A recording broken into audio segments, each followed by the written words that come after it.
Welcome to my YouTube channel HSC crew. इस video में हम इंटरव्यू प्रिपरेशन सीरीज को ही कंटिन्यू करेंगे और हेल्थ एंड सेफ्टी से रेलिवेंट डिफरेंट टर्मिनोलॉजीज की शॉर्ट फॉर्म या एब्रीवेशंस को डिस्कस करेंगे।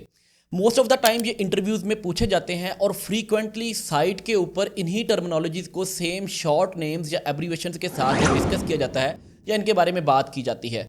तो सबसे पहले हम देख लेते हैं। First one is PEL, PEL, that stands for permissible exposure limit, the maximum allowable exposure level set by OSHA. किसी भी पोल्यूटेंट का जो मैक्सिमम एक्सपोजर लेवल है अकॉर्डिंग टू द टाइम, जैसा कि हमारे पास H2S है, उसका 10 ppm फॉर 8 आवर्स मैक्सिमम जो अलाउएबल टाइम है, इसे हम परमिसिबल एक्सपोजर लिमिट बोलते हैं। Next is REL, recommended exposure limit. जिस तरह से ओशा स्टैंडर्ड सेट करता है इसी तरह से NIOSH भी स्टैंडर्ड सेट करता है। तो जो NIOSH के मुताबिक जो PEL है इसको बेसिकली REL या रिकमेंडेड एक्सपोजर लिमिट बोलते हैं। Next is PSI। PSI basically unit है प्रेशर का, पाउंड पर स्क्वायर इंच।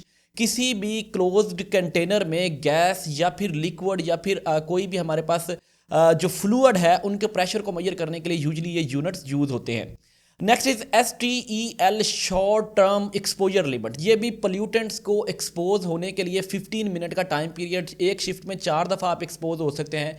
इसको सीलिंग लिमिट भी बोलते हैं, इसको STEL यानी शॉर्ट टर्म एक्सपोजर लिमिट भी बोलते हैं। जैसा कि H2S के केस में 15 ppm 15 मिनट्स के लिए 4 दफ़ा आप एक शिफ्ट में एक्सपोज हो सकते हैं, तो इसको शॉर्ट टर्म एक्सपोजर लिमिट बोलते हैं। Next is WBGT, wet bulb globe temperature. तो basically temperature measure that accounts for heat, humidity and sunlight. Humidity levels को मेजर करने के लिए या हीट स्ट्रेस, जब हम मतलब कि जिन दिनों में हीट स्ट्रेस होने के ज़्यादा चांसेस होते हैं, तो जब हम मतलब जैसे गर्मी की शिद्दत कहते हैं, इसको मेजर करने के लिए, एक्चुअल फील ऑफ टेम्परेचर को मेजर करने के लिए हम ह्यूमिडिटी और टेम्परेचर के दरमियान में ग्राफ बना के मेजर करते हैं। तो उसमें वेट बल्ब टेम्परेचर जो है वो हमारे पास बेसिकली यूज हो रहा होता है। Next is ARP, air purifying respirator, filters contaminants from the surrounded air.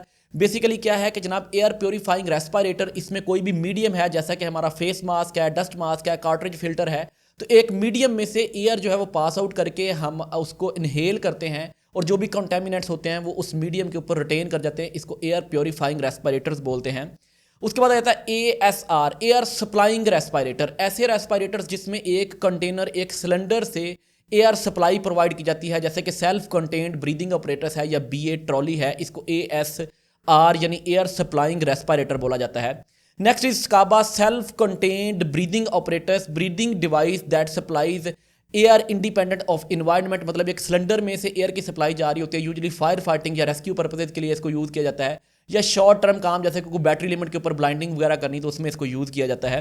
Next is RSO, radiation safety officer, responsible of overseeing radiation safety programs. अब जहाँ पे RT एक्टिविटीज़ होती हैं, जैसा कि कोई प्लांट बन रहा है या कुटाई इन जॉब्स हैं, तो वहाँ पे जो वेल्डिंग होती है उसके बाद वेल्ड इंटेग्रिटी को मेजर करने के लिए वहाँ पे RT, नॉन डिस्ट्रक्टिव टेस्टिंग यानी रेडियोग्राफिक टेस्टिंग की जाती है। तो उसकी जितने भी एक हैजर्डियस एक्टिविटी है, तो उसकी जितनी भी health and safety relevant measures हैं वो रेडिएशन सेफ्टी ऑफिसर का वहाँ पे होना ज़रूरी होता है। ये स्टैंडर्ड की रिक्वायरमेंट्स हैं। नेक्स्ट आ जाता है NFPA, national fire protection association, develops fire and safety standards. एक फेमस ऑर्गेनाइजेशन है जो कि डिफरेंट कोर्सेज भी ऑफर करती है हेल्थ एंड सेफ्टी प्रोफेशनल्स के लिए relevant to fire safety.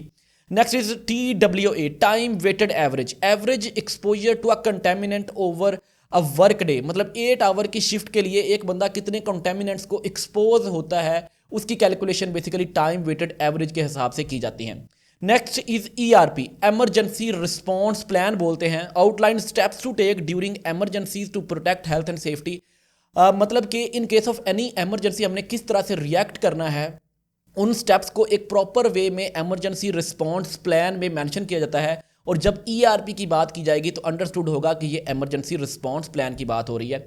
Next is ASTM, American society for testing material, develop standards for materials and products. ASTM के बेसिकली आपने देखा होगा कि मोस्ट ऑफ द टाइम जो क्वालिटी से रेलिवेंट स्टैंडर्ड्स होते हैं उनको ASTM जो है वो रेगुलेट कर रहा होता है। Next is JSA, job safety analysis. तो बड़ा कॉमनली यूज्ड वर्ड है कि where is the JSA for work at height activity, where is JSA for confined space activity.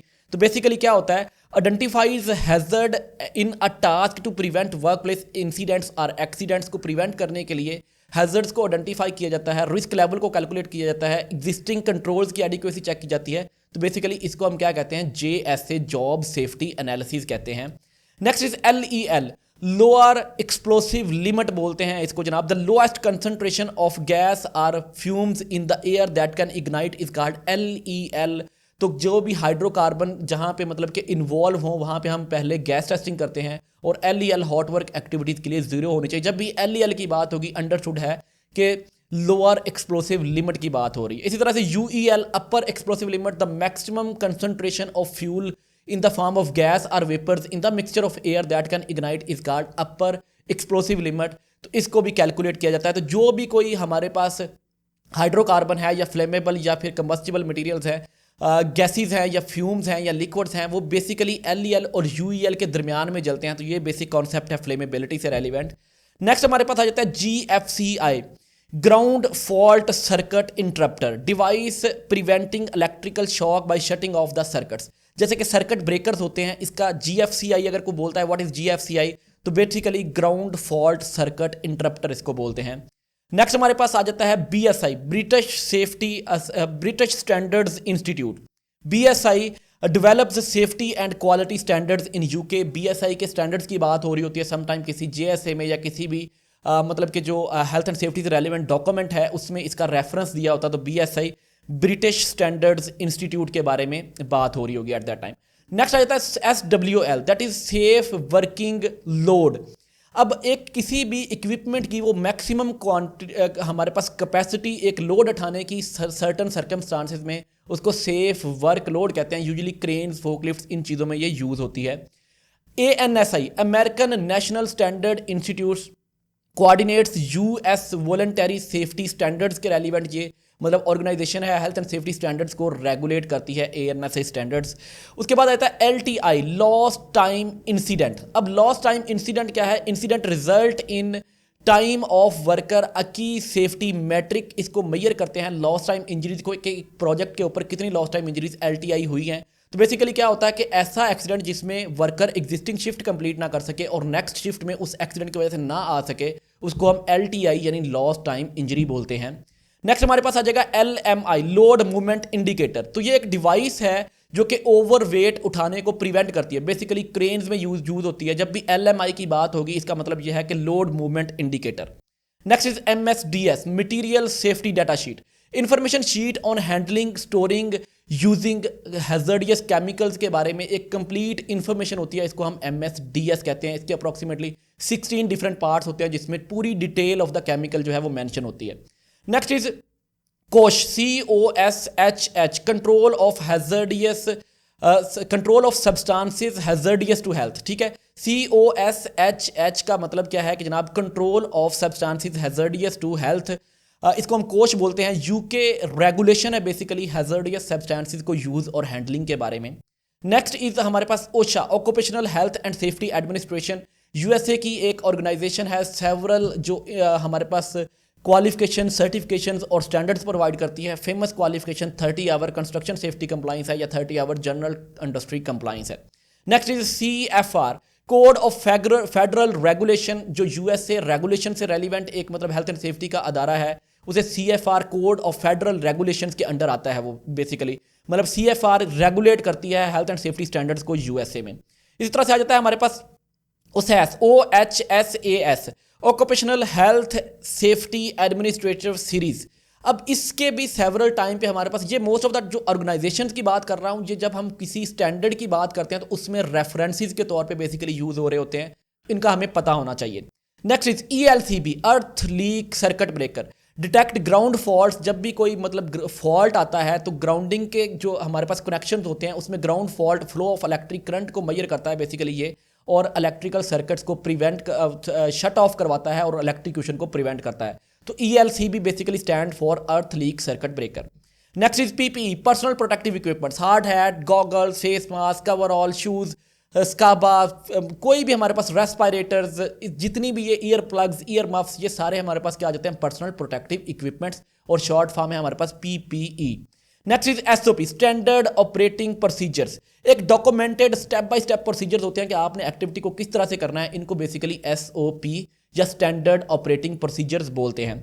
Next is MSDS, already हमने डिस्कस कर लिया, रिपीट हुआ, ये material safety data sheet, इसको एसडीएस भी बोलते हैं, सेफ्टी डाटा शीट, या फिर सीएचबी, केमिकल हैजर्ड बुलेटिन भी बोलते हैं, केमिकल्स के बारे में डिटेल इंफॉर्मेशन प्रोवाइड करता है। हैजकॉम, हैजर्ड कम्युनिकेशन होती है। OSHA standard ensure workers know about chemical hazard, या कोई भी साइट के ऊपर हैजर्ड्स है, ओशा के स्टैंडर्ड से ये कहते हैं कि वर्कर्स को उनके बारे में पता होना चाहिए, हैजर्ड्स के बारे में, और जो इससे रेलिवेंट टर्मिनोलॉजी यूज होती है that is called hazard communication. HazCom कहते हैं कि हैजर्ड्स के बारे में वर्कर्स को इंफॉर्मेशन देनी है। Next is RPM, risk management plan, ये भी साइट्स के ऊपर बनता है, कंस्ट्रक्शन साइट हो सकती है, शटडाउन प्रोजेक्ट हो सकता है, तो plan to reduce risk of hazardous chemical release, तो उस एक्टिविटी के दरमियान में कोई भी हैजर्डियस केमिकल अगर इन्वॉल्व हैं, उनकी रिलीज से रेलिवेंट जो प्रिवेंटिव मेजर्स लिए जाते हैं, स्पेसिफिकली ऑयल एंड गैस के प्लांट्स के ऊपर ये यूज किया जाता है, आरपीएम रिस्क मैनेजमेंट प्लान वहां पे बनाया जाता है। नेक्स्ट इज ईएपी, हमारे पास इमरजेंसी एक्शन प्लान, कि इन केस ऑफ इमरजेंसी हमने उसको किस तरह से टैकल करना है, इसको ईएपी इमरजेंसी एक्शन प्लान भी बोला जाता है। Next is ISO, international organization for standardization, different standards provide करती है, जैसे कि क्वालिटी के स्टैंडर्ड्स है आईएसओ 9001, इन्वायरमेंट के आईएसओ 14001, इसी तरह से health and safety, occupational health and safety management system के स्टैंडर्ड्स प्रोवाइड करती है आईएसओ 45001। तो ऑल ओवर द वर्ल्ड ये भी स्टैंडर्ड्स को, हेल्थ एंड सेफ्टी स्टैंडर्ड्स को, क्वालिटी स्टैंडर्ड्स को, इन्वायरमेंटल स्टैंडर्ड्स को और बहुत सारे स्टैंडर्ड्स को ये क्या करती है, रेगुलेट करती है। Next is EPA, environmental protection agency, US agency है जो कि हेल्थ एंड सेफ्टी से रेलिवेंट इन्वायरमेंट स्टैंडर्ड्स जो हैं ह्यूमन हेल्थ से रेलिवेंट उनको रेगुलेट करवाती है कि आपने लैंड पोल्यूशन नहीं करनी, वाटर पोल्यूशन नहीं करनी, इसी तरह से हमारे पास एयर पोल्यूशन जो है वो जनरेट आपने नहीं करनी है। एक प्रॉपर स्टैंडर्ड्स है कि आपने चीज़ों को इतना ट्रीट करके आप इन्वायरमेंट में एमिट कर सकते हो। नेक्स्ट हमारे पास आ जाएगा IDLH, immediately dangerous to life and health, मतलब कि वो लेवल किसी भी पोल्यूटेंट का या किसी भी टॉक्सिक केमिकल का, टॉक्सिक गैस का जो कि इमीडिएटली डेंजरस हो लाइफ और हेल्थ के लिए, उसको बेसिकली आईडीएलएच बोलते हैं। जैसा कि in case of H2SO4 100 ppm को हम आईडीएलएच कंसीडर करते हैं। Next is BBS, behaviour based safety, तो वर्क प्लेस के ऊपर वर्कर्स के बिहेवियर से रेलिवेंट, मतलब कि सारी चीज़ें अवेलेबल हैं, पीपी अवेलेबल हैं, स्टैंडर्ड अवेलेबल है, रिस्क असेसमेंट है, लेकिन फिर भी वर्कर्स उसको फॉलो नहीं कर रहे, तो इसके मतलब होता है कि बिहेवियरल इश्यूज हैं। तो behavioural based safety BBS usually इसकी असेसमेंट्स भी की जाती हैं। Next is JH, job hazard analysis, analysing task to identify and control risks and hazards, तो JHA basically job hazard analysis भी बोलते हैं। ये मिलती जुलती टर्मिनोलॉजीज हैं, JHA, JSA, RA risk assessment, तो इनको अल्टरनेटिवली यूजुअली डिफरेंट प्लेसेस के ऊपर यूज किया जाता है। उसके बाद हमारे पास आ जाता है threshold limit value TLV, maximum allowable airborne concentration without adverse effect. Threshold limit value, ये वो हमारे पास जो परमिसिबल एक्सपोजर लिमिट होती है या हमारे पास अलाउएबल एक्सपोजर लिमिट होती है, ये भी उसी तरह से थ्रेशोल्ड लिमिट वैल्यू इसको हम बोलते हैं, जैसा कि H2S में 10 ppm ही है against.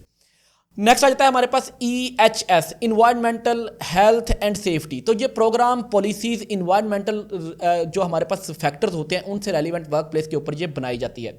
Next is FMEA, failure mode and effect analysis, most of the time ये टेक्निक यूज की जाती है हमारे पास इंसिडेंट एक्सीडेंट इन्वेस्टिगेशन के लिए कि कौन कौन सी चीज़ें गलत होने की वजह से ये एक्सीडेंट हुआ, तो उसमें FMEA जिसकी हमारे पास abbreviation form failure mode and effect analysis है। Next is PSM, process safety management, इसके बहुत सारे कोर्सेज भी आजकल चल रहे हैं। Safety of managing hazard associated with hazardous chemicals या फिर हैजर्डियस केमिकल प्लांट के ऊपर जो कि मैनेजिंग की जाती है उसको प्रोसेस सेफ्टी मैनेजमेंट कहा जाता है, because most of the time process safety में ये चीज़ें यूज हो रही होती हैं। नेक्स्ट आ जाएगा पर्सनल प्रोटेक्टिव इक्विपमेंट्स। अब पर्सनल प्रोटेक्टिव इक्विपमेंट्स हमने ऑलरेडी भी डिस्कस कर लिया, क्लोथिंग है, हेलमेट है, गॉगल है, सेफ्टी से रेलिवेंट जो चीज़ें हैं पर्सनल को प्रोटेक्ट करती हैं हैजर्ड्स के against.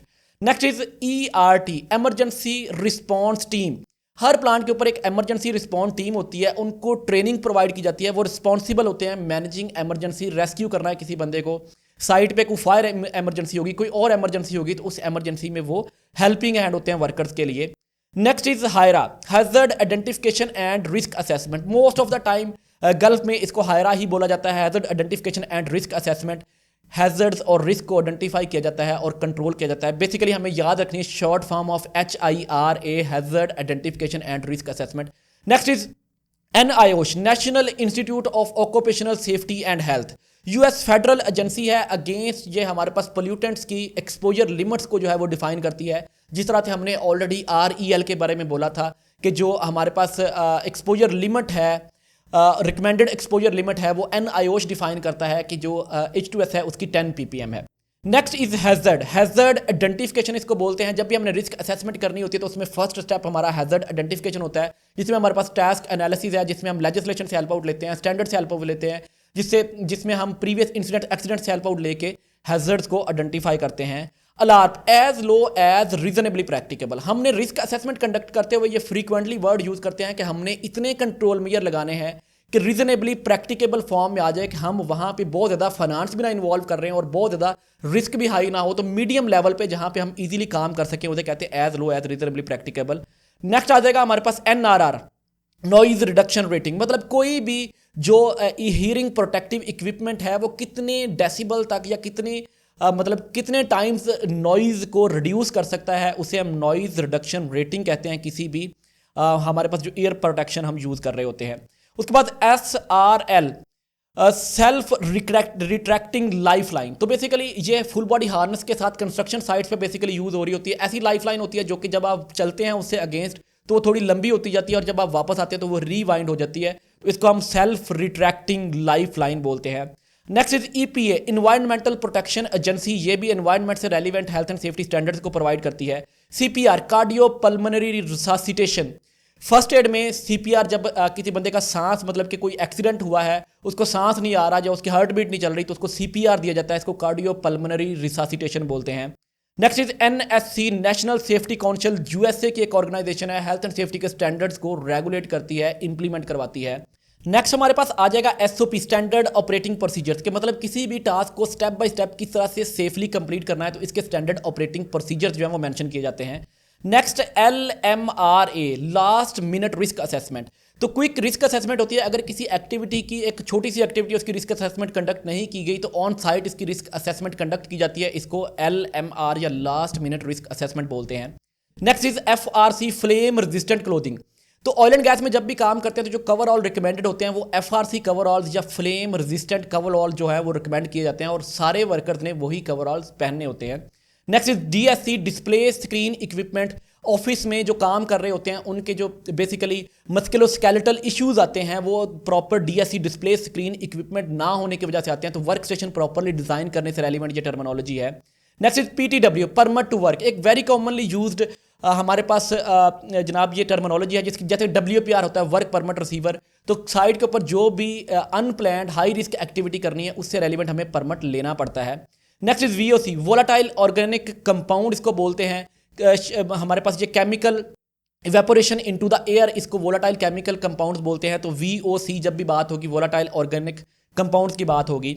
Then ILO, international labour organisation, जो कि UN के ऑर्गेनाइजेशन है, एजेंसी है, ऑल ओवर द वर्ल्ड जो है ये जो हमारे पास वर्कर्स और एम्प्लॉयर के स्टैंडर्ड्स या फिर राइट्स और रिस्पॉन्सिबिलिटीज़ को डिफाइन करती है। इस तरह से RIDDOR, reporting of injuries diseases and dangerous occurring regulation है, UK का एक रेगुलेशन है जिसको हमने फुलफिल करना होता है। Next is NCS, national safety council, ये भी एक ऑर्गेनाइजेशन है, नॉन प्रॉफिटेबल ऑर्गेनाइजेशन है और हेल्थ एंड सेफ्टी के स्टैंडर्ड्स को जो है वो प्रमोट करती है।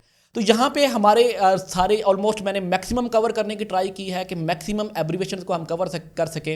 And if you found this video helpful, do comment on the video, also subscribe to the channel, और इनको आपने मेमोराइज करने की ट्राई करनी है ताकि इन इंटरव्यू और ऑन फील्ड आप इजीली इनको टैकल कर सके। So thank you very much once again and stay tuned for upcoming videos.